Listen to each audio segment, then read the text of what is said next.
Hello hello hello hello hello hello hello hello echo तो hello hello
बहुत अच्छा अभी भजन हम लोग सुन रहे थे।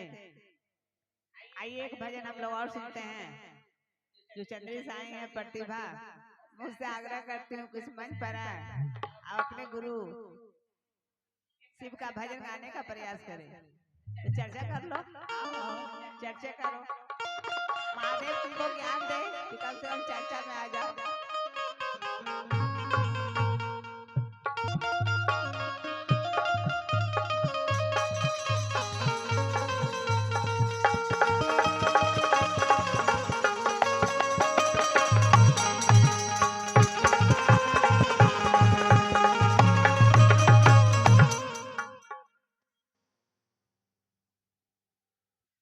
मैं अपनी महेश्वर शिव गुरु के चरणों प्रणाम करती हूँ। साहब भैया माँ लीला दीदी के चरणों